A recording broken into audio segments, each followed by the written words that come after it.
It's totally unacceptable. He is the mayor. We're asking for his leadership to show and to shine. We certainly don't have failed leadership. Everybody needs to be looking into the mirror and saying, what can I do to help? Mayor Greg Fischer and Metro Council butting heads this week over a letter from the council. Members detailed how they want to see the city handle rising violence in Louisville.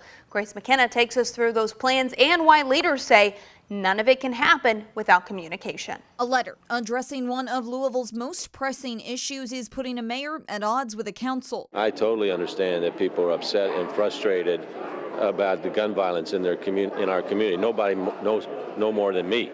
The letter addresses some of the biggest issues facing Louisville: the city's relationship with JCPS, group violence intervention, public safety shortages, and as violence grows among teens, the juvenile justice system. Councilman Markus Winkler says the system isn't working for Louisville's teens or for justice. The letter proposes reopening a downtown juvenile detention facility after one closed in 2020 and was replaced by a state-run facility farther away. So that's creating an enforcement challenge.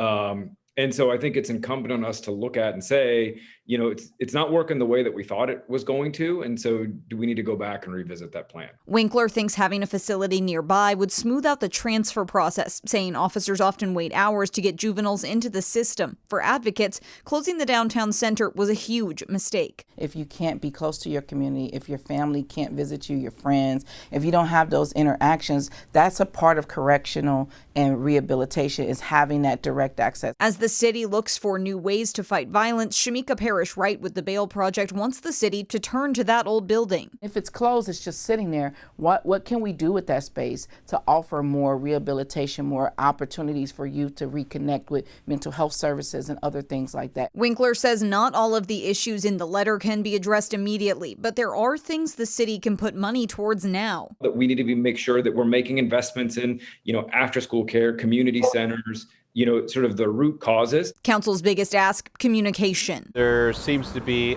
a tremendous lack of communication coming from the mayor's office. They want to know what the city is doing and how it's going so they can fill in the gaps. In Louisville, for WHAS 11 News, I'm Grace McKenna.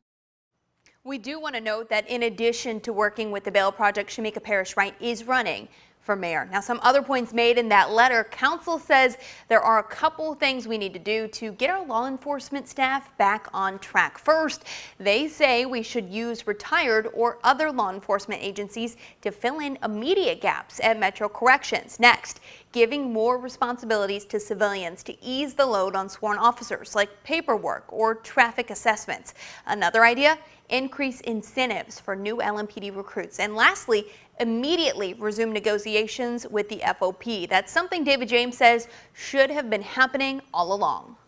This really isn't rocket science. The mayor just needs to sit down with the FOP, work it out, negotiate this contract. The council said the mayor can't take his time with this negotiation and a solution needs to be found as soon as possible.